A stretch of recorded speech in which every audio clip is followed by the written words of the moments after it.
All right. So appreciate you guys tuning in this week. A big thing that I want to talk about today is how do I prevent objections on the phone call, right? So many folks, as they jump on a phone call with somebody, what they try to do is they try to play defense when it comes to the objections, right? And so you kind of just let the person start dominating the phone call, and now this person is asking you cost and insurance objections out of the get-go on the phone. And the problem with that is now that person is the leader on the phone call, and we want to make sure that we're preventing it. And there's no flowery language, there's no script, there's no perfect thing you can say. Obviously, there's some ways to kind of get yourself out of the corner, but there's no perfect script that's going to help prevent that. It's the way that you kind of structure and flow in the phone call. And so that's basically my goal today is I want to take you from the patient asking you, "Do you take my insurance?" or "What's the cost of the session?" to, "Hey, when can I come in?" I want them excited, and I want to kind of build that excitement on that first initial phone call. And so, basically, here's my goal, and we'll kind of cover three main points today. Is, hey, how do I prevent all objections from happening on that first phone call, which is obviously a big and most important thing in my opinion. How do I build excitement on that phone call so that person's actually excited and they're ready to come in? Because if we don't build excitement, then there's really going to be a big gap when that patient shows up. And then lastly, how do I get that patient ready and excited to actually commit to the journey or the kind of plan of care with you? Because if they're not excited about anything beyond just one session, then we're kind of missing some expectations on that first initial phone call. And we'll kind of dive through all of those things. And so by the end of this, you'll have some exact steps that you can come up with, as well as just some kind of language that can be helpful for your front desk to be a solid leader on that initial phone call. So I will drop, I'll drop this training in there as a replay as well after. So if you guys have any other questions or if you need to bounce early, totally get it. So first big thing that we want to cover here is how do I prevent all objections from actually happening on that first phone call? Now, the common, I think, misconception in healthcare in general is that my front desk needs to know this perfect language to say. Now, it's partly true, right? If you look in our school community, I literally do have some scripts in there that are very helpful, especially when somebody comes right out of the gate. Now, I'll kind of cover that example first. If I got somebody coming right out of the gate, they're asking about cost or insurance, I cannot give them that information right out of the gate. The reason for that is because they have no idea. I don't even know if I can help this person. And then B, they don't understand the value for the cost. And you guys have probably heard me say this before if you watched any of my trainings, where it's like, look, it could cost you $200, which may sound very expensive for your service, but if it's $200 and and it comes with, I don't know, a package of 8 other sessions for $200, like there's a lot of value in that. And that person has no idea of what that value actually is. And that's where we have to be able to diffuse that question in the early goings. And feel free to check out in the school community under our sales script. There's literally word for word language in there, which is basically just like, hey, like we can talk about cost and insurance and how we can get them involved. But first, I'd love to just make sure it's something I can help you with. And then at the end of the call, we can talk about insurance and those kind of things. And so that's how you deflect it from the early goings. But oftentimes that can be completely deflected by the way that your front desk is handling the first phone call. And here's what I mean by that. When they take that first initial phone call and they create themselves as the actual leader on the phone call, as opposed to kind of the passive person who is just taking and fielding all questions, it's like, hey, this is Chris with Be Ready. How can I help you? And then they're like, yeah. Then they just kind of start steamrolling you with questions, right? And what I want to do on that phone call is I want to be a leader. Well, hey, thanks so much for calling. I'd love to, potentially talk about what it looks like to work together. Here's typically how these phone calls go. I'm going to ask you a few questions, make sure it's something I can help you with. And then from there, we can talk about exactly what it looks like to work with us, or worst case scenario, now I can get you scheduled or get you referred out where you need to go. And so now the pressure is off. I like to call that opening phrase, kind of setting the tone of the phone call. And when your front desk sets the tone of the phone call, it lets them know that now I'm the big leader of the phone call and I want to be able to lead you to ultimately where I want to go. But there's two conflicting agendas on a call. When you call somebody, right? Your initial when you call somebody, your initial touch point is that person is wanted to know information about you, but your front desk is in this weird place as well because now they're trying to also deflect the insurance question, make sure they can help, and then get them scheduled. And so those two conflicting agendas create a lot of objections. And the best way to actually prevent that is now again to be the leader of the call, set the tone from the early goings. Hey, here's thanks for calling. Here's exactly how these phone calls like to go. Obviously, get their name and some other basic information. You can kind of shoot the breeze with them a little bit because most of the time when they're calling a doctor's office, it's like, yeah, hey, what's your name? What's your date of birth? And they kind of get them scheduled. It's very sterile. And so I teach a lot of our admins that come through our training process or our virtual admins that are already trained. I teach them to really kind of build a little bit of rapport with them here in the early goings before we jump right in. So thanks for you guys that are joining in. Dr. Thompson, thanks for joining in. We'll kind of flow through more of this. I'll save some questions for the end, or you can drop them in the chat if you have them as they pop up. So again, now this person has set the tone of the call. They've built a little bit of rapport, kind of shooting the breeze with them a little bit. We've set the tone of the call and letting them know exactly what that portion is going to look like. Now, what are the other ways that we prevent these objections from actually coming up? And the best way to do that is to ask a lot of skilled questions and actually get to know this person's story. How much more inclined is somebody to actually buy something from you? Or I'll ask you guys this more directly. How much more inclined are you to actually buy something from somebody who spent 2 minutes asking you your name, your date of birth, and kind of telling you about insurance, or somebody who spent an extra 5 to 10 minutes actually getting your story, getting to know you on a much deeper level? It's kind of rhetorical, right? Like if somebody fully understands the all of the ins and outs of what's going on with you, then they're much more inclined to actually want to purchase from you, right? And the big mistake I see a lot of front desk teams make when they're handling these intake calls is it's such a superficial question. It's hey, I've got shoulder pain, or I've got any other number of symptoms that they might have, even if it's not pain. And okay, well, how long's that been going on?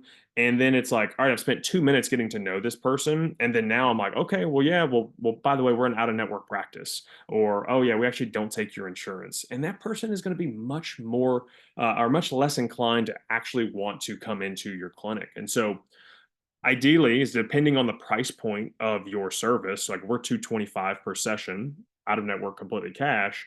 I want that phone call minimum 10 to 15 minutes, right? We need to have a lot of value provided, a lot of time digging into the weeds, all the ins and outs. And again, some of this is in the sales script portion of the front desk training, but it's like, what are all the things that they've done or tried? Why is this big thing a problem? And then ultimately, what are their goals beyond just getting out of pain, right? And so we need to really build a lot of value and build a large gap in that 10 to 15-minute time frame. And so the last mistake somebody makes on how do we just prevent this insurance piece, or especially insurance and cost objections, is they only make the phone call about pain. And if we end our phone call with just pain, or hey, I just want to come in for a visit, there's no way that person's actually going to want to come in, and cost or insurance is going to be the next question.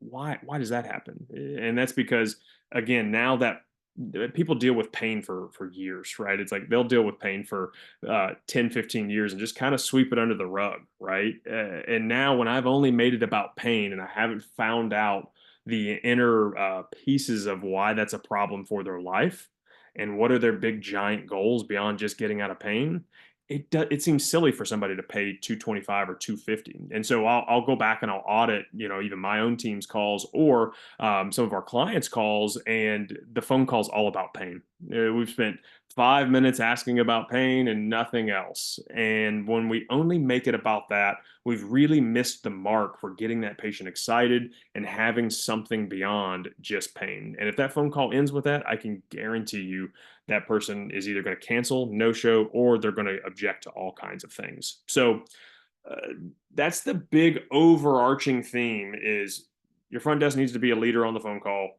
That call needs to be 10 to 15 minutes plus, depending on the price point. If your price point is even beyond 200, you're likely going to need it to be even longer. And then getting beyond just pain or some superficial reason that this person is calling you.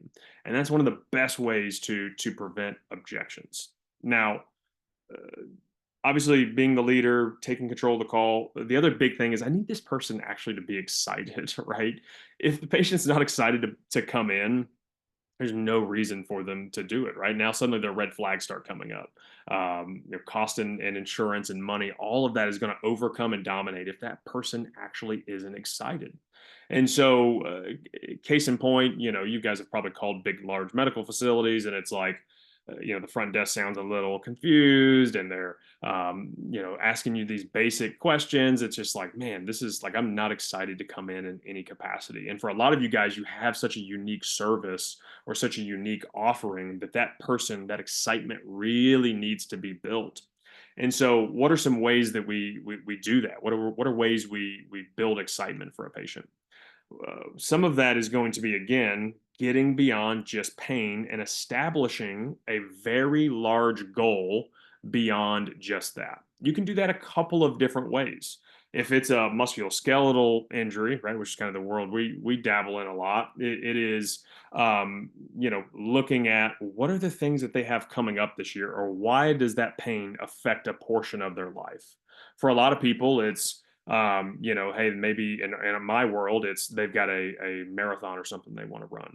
For some of you other practices, it may be their big giant goal is, hey, they just want to feel better so that they can get around and play with their kids, right, or their grandkids, or maybe their energy's been zapped over the last several months or years, and we need to be able to actually they just want that energy back, right? It's affecting their work and their life, and that's a big massive goal now, because that's something beyond just, hey, I feel tired, or hey, I'm having these issues in some capacity. Or I see this, for some other services, like I see we have a dental practice in here, right? Like on the call today, like pain isn't going to be their big dominating factor. So the other way you can do it is asking them what's actually important to them when they're choosing a dentist, or what's important to you when you're choosing a chiro or a physical therapist, whatever it might be, whatever your discipline is. Establishing why that's actually, or what's important for them when they're looking for that type of provider. Because oftentimes they'll verbalize, well, I just don't want somebody who's going to give me a cookie cutter approach, or somebody who's actually going to spend some time with me, or somebody who actually understands what I'm going through. And when we can establish and carry a conversation around that, as opposed to, hey, I've just got some pain, now suddenly this actually matters. And that's what ultimately, that's why they're reaching out. I think most people just assume it's because of pain. And obviously, the acute thing, like, hey, I got a nail stuck in my foot, right? Like, those people are obviously in pain and wanting to get out of it. But it's got to be something larger so that these people are actually excited, because people are inherently selfish. Like, I don't like talk, like if I have um let's say I have some shoulder pain, like I could care less about the shoulder pain. I more so care about the fact that it prevents me from working out, or prevents me from picking up and tossing my little boys around, which love to be tossed around, right? That's the stuff that gets me excited personally. And your goal and your front desk team's goal is to find that on the phone call, or what's important to them. And it's hard stuff to do, right? And most folks aren't doing that. Now, the other way that you can get patients really excited is to tell them a story of somebody that you've helped that sounds very similar to them. People love stories, right? It's why we love watching movies. It's why we love watching Netflix shows. I'm a big college football fan. I love Saturday morning game day, and they've got some stories of some college or some player overcoming something. We love that type of stuff. And the same is true of your patients as you talk to them on the phone. They want to know, can this person that I'm talking to, can the provider in this situation help me with what it is that I'm dealing with? And patient stories are a fantastic way to do that. And so oftentimes I'll tell people like like have a database of stories for your front desk to be able to read over, or maybe it's Google reviews, or maybe you highlight some patients that you've helped. And it's critical that your front desk knows about those stories so that they can be able to talk to them about the people that they're on the phone with, right? And so like I've had a couple functional med practices where they've got a couple of basic avatars that they like to treat. It's hey, I've got a thyroid issue group, or maybe I've got a Lyme disease group, and you just create stories, male and female, and try to make it as much like the person on the phone as humanly possible. What were the pitfalls that they overcome, right? Like that they overcame? How long had that been going on? What were the challenges that they faced, right? A story wouldn't be very good if they didn't have challenges that they overcame. And so sharing some of those elements and then ultimately sharing the outcome that you were able to get them. And when a patient hears that story, it makes it sound like it makes it sound much more relatable. And no one is doing this on a first phone call, right? Nobody spends time actually telling a story, it just shows you actually care about the people that come into your office, and it's not just dollars and cents at that point. And so many times people are reading your Google reviews before they even give you a call, or they're looking at your website and seeing your reviews. And then now your front desk is reinforcing that on that first initial phone call. And then we actually send out an email sequence, after the patient books, that has a patient story in it as well. And all of those stories are just a giant reinforcement for getting a patient excited, because now they've talked about themselves a lot. They've talked about the goals that they have. And now I've shared a story of somebody overcoming that exact thing. It's like, wow, these people sound like they really help a lot of folks. And they've got, 50 or 100 5-star Google reviews. Like, I'd be silly not to actually walk into this person's office. And now cost and insurance is a moot point, because these people help people like me all the time. And if we make it about money and cost, you're going to lose that battle. But when we make it about the story, and we make it of past patients, and we make it about them and their big giant goals beyond pain relief, or just going to see the in network doc down the road, like that's what gets these people really, really bought in. So that's how you build excitement on these phone calls. So we'll recap a little bit. How do we just be the leader on the phone call, prevent the objections from happening out of the gate? We build some excitement in that second phase of this. And then the last phase of this is I need to sell the journey to the patient, not just a session. Now, every single provider on this call, and anybody who catches the replay of this, the journey is different for all of us, right? For a dental practice, for example, and other dental practices we worked with, right? It may just be twice a year, and then obviously any other x-rays and things that they might need. Or for like us in PT world or chiropractic world, it's, hey, it's going to be a little bit more heavy front loaded. Or for some functional medicine practices where the journey's way longer, it's, hey, I got somebody in, and I mean, the body takes a long time to heal. It may be 6 to 8 months, but you need to frame up the journey and not just getting them in for the first session. And this is a big mistake that a lot of front desk teams make as well, is there's these red flags that come up on the phone call, and they just blast through those because they think, well, I just need to get the person in for the eval, and the doc will do the rest. And while that's partly true, that person needs to be so warmed up, excited, told about the journey, that it's kind of just an alley-oop once they actually come into the clinic. And if it's not an alley-oop, then we need to go back upstream, listen to that first phone call to actually get somebody where they want to go. So, what are some red flags that I typically hear on the first phone call? And so, any of our clients or even my team, like I'm literally auditing phone calls every single day. And the big things I want to pick up on are there any doubt or uncertainty words that come out of the patient's mouth that would make me think, hey, this person doesn't trust you. They have no intention of actually showing up beyond the first visit. And we need to do some more warming up, right? And or at least kind of call them out on it. And so what are those red flags? If the patient says, hey, like I was just my friend told me I need to come see you guys, and I was just hoping to come in for an assessment, or I was hoping to just kind of get checked out, or I was hoping to just kind of come in, maybe somebody could take a look at me and then maybe give me a few pointers of what to do. Some phrases along those lines. Or, hey, I just kind of wanted to talk to somebody for a little bit, talk to the doc and see if they could kind of get me pointed in the right direction. Those are all big code words or big red flags for, I don't know if I really trust you to actually invest in a plan with you, but I'm hoping to at least kind of get checked out. And we need to challenge that belief on the front end. And obviously, you got to be very respectful about it. You don't just say, well, this is typically how it works, and kind of be a jerk about it. You have to ask some really skilled questions around why do they think that? It's also occasional or common for us. Well, I was thinking maybe I needed to get an x ray or an MRI. And I'm always like, oh, okay, well, like, why do you think you need an x ray or why do you think you need an MRI? And they'll tell me why that is, right? And maybe that's just kind of what they think is supposed to go on, or especially in orthopedics, right? Where, hey, I just go in, I see the orthopedic surgeon, he does an X-ray, nothing's broken, just rest for like 6 to 8 weeks, and you'll be totally good. Like that's kind of the typical model that a lot of people are accustomed to. But our model is obviously very different. We're kind of seeing people firsthand, and it's like, hey, I'm going to do an assessment, but that assessment's only going to be kind of the first step. And then you want to frame up that entire journey. This is where patient stories also can be really helpful. Maybe you tell another story or you talk about that story. You kind of frame up the journey where it's like, hey, you remember that story I told you about John? Well, look, John came in for the initial assessment as well, and then from there, that was the first initial touch point that helped educate him, helped him know exactly what's going on. But really, the biggest life change that happened for John was in our follow up sessions. And that's typically what we do with most of our patients as well, is we give you exact game plans of how you can progress your exercises. We'll do a good bit of hands-on treatment with you as well when you're in here. And then ultimately we're going to continue to level up every single time that you're in so that you can get to the next level, right? And ultimately it's all of those visits that's going to help you not only get out of pain now, but prevent this from coming back in the future. And I just frame up the journey.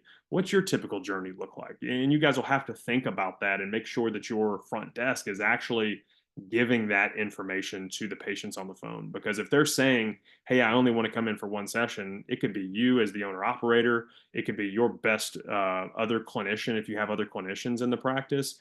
That person isn't going to convert anything beyond the first session if they aren't framed up for the journey. And if somebody isn't informed about the journey, or let's say they don't bring it up, now they come in with their mindset that I'm only going to come in and get checked out. And then now you're the next person in line, and maybe you've got packages or something like that, and you're asking them to purchase a $1,500 plus package with you. That's a tough sell, right? Because now this person had no idea. It's like, well, I thought I was only on the hook for 200. That's what the lady on the phone said, and that's kind of a lot of money, right? Or does insurance cover any of that? And now all of these insurance objections and all of this other stuff starts to come out because we didn't handle all that stuff on the phone call. We didn't get this person excited. We didn't get them tuned up and excited for the journey that's going to have to go on here, right? Because we all know we're not going to solve someone's complex challenges with just one session. So, yeah, so that's the three big things. Tell them about the journey, get them super excited, and let's be a leader on the phone call so that we can just prevent these objections from coming out altogether. So I'll be quiet now because I've talked for a good bit, and answer any questions that you guys might have. Feel free to drop them in the chat, or feel free to unmute yourself and ask away, because I know I've rambled a lot. And if you want, you can share examples from your current front desk or challenges that you're overcoming around this topic. This time is for you guys, and kind of open to however you want to tackle it.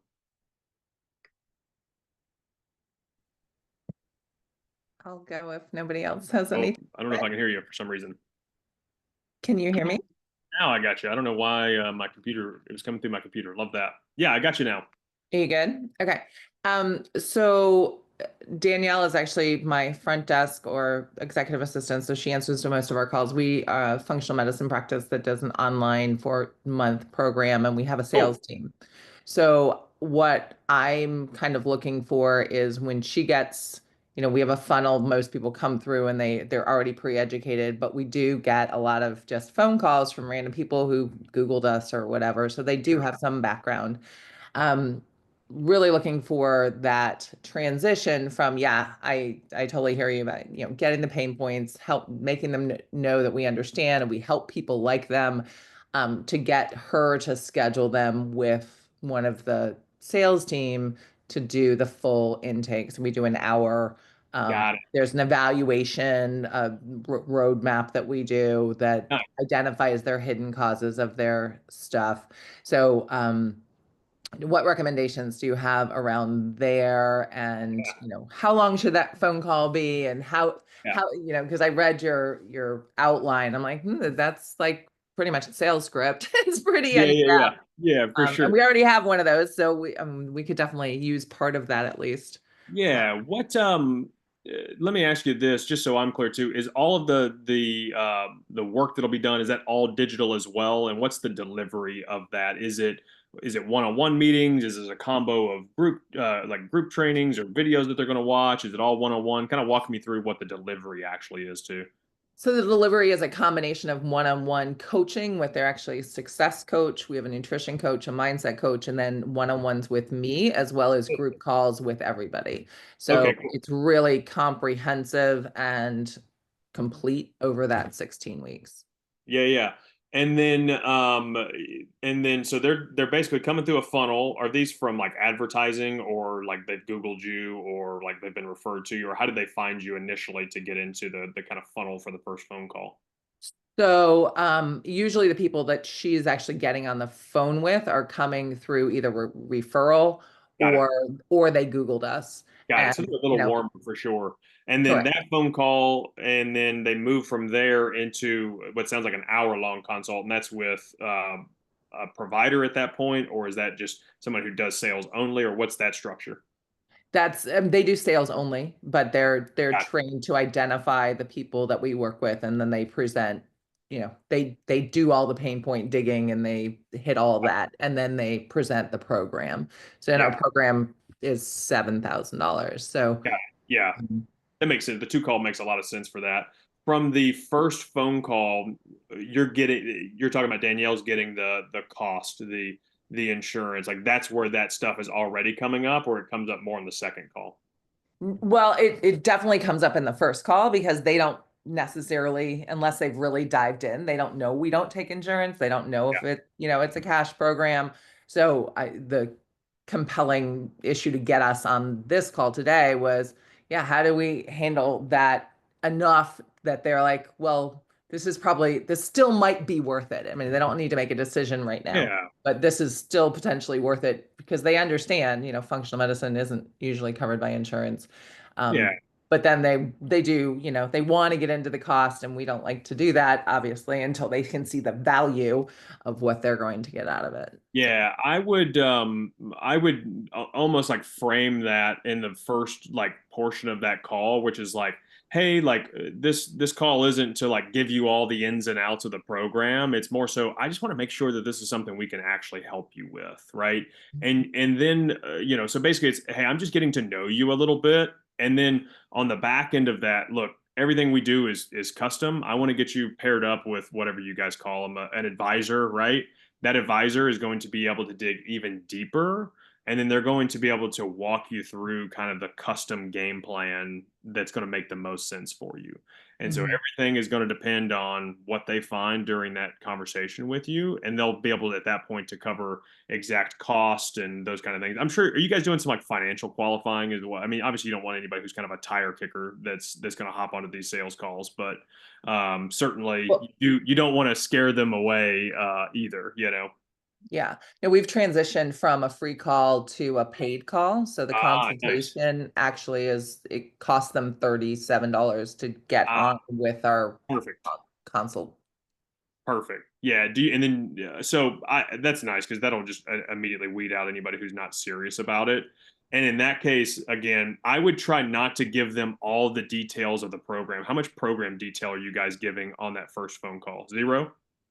I don't know. Danielle's doing most of them, and I'm not. I haven't been as good at auditing them as you are. I audit our sales calls, but I don't audit her calls. Yeah. So I do give a pretty good amount of detail, and it's mostly because they ask so many questions. And Yeah. so I don't know if there's a way for me to reframe it so that it does go to the salespeople, but I do kind of give them a rundown of how the program works because they all ask very, very specific questions about the Yeah, program. that's typically like that's the same thing as like even on the first like even in my practice or other clients we've worked with, and if it's an in-person delivery, now they're asking, well, like, well, well, what typically happens? Like, oh, you guys mentioned packages. Well, how much are the packages, and what typically goes on during that? And now I'm in the weeds with them, and they're trying to justify the need to actually come in based on the cost of it. And so you just want to create a very, like, your job is to, and in this case of the delivery, is only to sell, get them excited about the journey, get them excited about the next steps, but I'm only selling the next phone call, especially on a two The call, consult. right? And so I would, look, I'm not a doctor, I'm not an expert on this. My job, I want to get you over to one of our advisors who can talk to you about all of these questions that you have. They're going to go over in gory detail, A to Z, of exactly what that looks like. And now you've basically pushed and pawned that off, because you're right. People just will back you into the corner, and you're just like, oh, this is, I like, how do I, like, I'm in the corner, how do I get out of it? And so typically in that case, it's like, look, I can get you paired up with one of our advisors. They're going to be able to help, really you navigate your kind of health journey that you're looking on, help you get back to XYZ, whatever their goals are. If you're open to it, I can pull up their schedule right now, and I can get them scheduled for that, get you scheduled for that consult, whatever you guys call it, right? Does that sound like something you would be interested in? Yeah, that sounds great, right? And now you're just pushing them to that, as opposed to playing 10,000 questions with them, because if they play 10,000 questions, you'll lose that battle 100 times. And I see that for in-clinic delivery as well. For the other folks on this call, is like, people just want to get in the weeds. They want to ask every single detail, and it's like, look, everything we do is custom. Like, I don't have the answer to that, right? Your path is going to look a little different than the other person's path, but I am confident that we can help you. Here's the next step of the process. And then just push them to that. That's going to be the big difference maker, because it's the same thing. I mean, in our program, right? It's like we do an initial phone conversation with them too. And if I just give them all the details, and we're just kind of like, they're going to back me into the corner and ask me the same questions too, So hopefully that's helpful. Yeah. Yeah, I think reframing it is probably best, because I really feel like I'm doing a mini sales call every time they call in. And so it's just a mini version of what they're going to get, for now. Yeah. And it is, right? I mean, because on those phone consults, it's like, hey, is this person financially qualified? Are they psychographically qualified? Do they actually have in their mind that they actually want to come in and work with you, that they need help? And yeah, you want to do some of those discovery portions, right? So you at least have some ammunition. And then now that person can dive in real deep, the sales consultant at that point. And so, yeah, mini discovery, just don't get in the weeds. That's going to change. I guarantee you that'll plug that bottleneck big time. Yeah, and I can easily work on, a script to handle some of that stuff, which is something we haven't really done up until now. And I think that is definitely, because the stat, it's just like the webinar, I have a webinar. So the webinar is getting them to the call. It's not selling the program, it's just selling the call. So that's, really what the front desk person is doing, is selling that one next step. To get that consult booked and have them, commit to it. I love it. No, great questions. What else do you guys have on that, or anybody else in the group? Feel free to bounce in some questions or drop them in the chat too.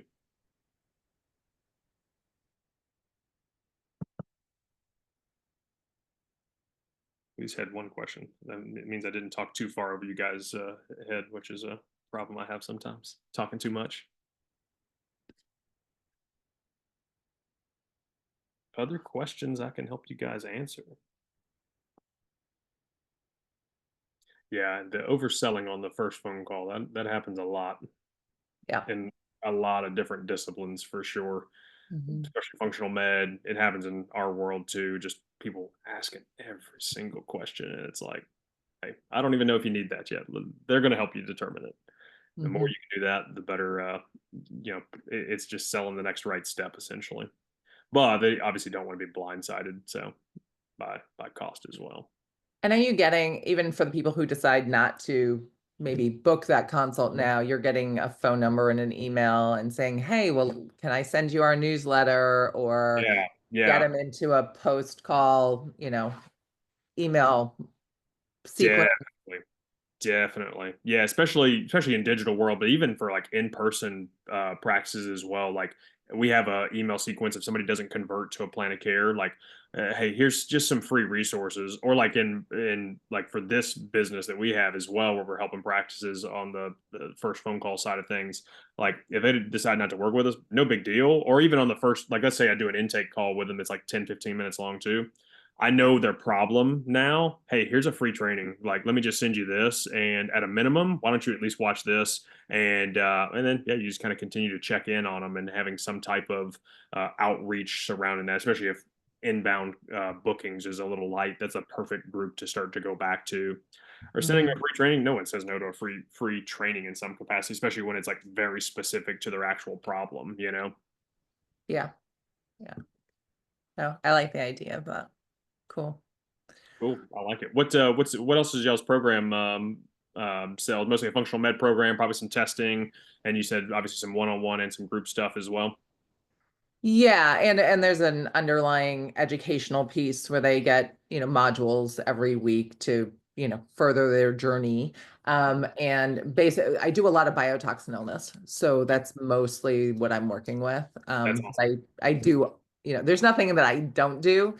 awesome. And the program, if you know functional medicine and all, it all works. So, Yeah. but yeah, we get into testing, but again, that's not a discussion for like, I tell my salespeople, there's not a test alive I can't get my hands on, but Yep. do we need to do testing up front? And a lot of functional medicine practices, as you know, are, yep, $10,000, we'll do all your tests and then you can come see us. And I don't do it that way because I can fix them most of the time without even testing them. So That's cool. I love that. yeah. There's a real big push towards what you're doing as far as the digital delivery, and I'm seeing more and more and more of that just in the practices as a whole. Everybody's just like, I'm over the insurance kind of crappy model, and let me find these other unique delivery mechanisms, especially a digital route. We've even considered it a couple times, but I can't add a third business to run between my practice and this. This is the route we're in, so it's fun. What's your practice, Chris? I own a cash physical therapy practice here in Nashville, where I'm at. We've got 2 locations. Not much in the day to day as far as treatment operations, but I still manage the team and keep them Mhm. afloat. And then obviously we run this business and work with a bunch of practice owners kind of all over the country. So it's been fun. Yeah. Well, I have several colleagues that are physios or Yeah, PTs who cool.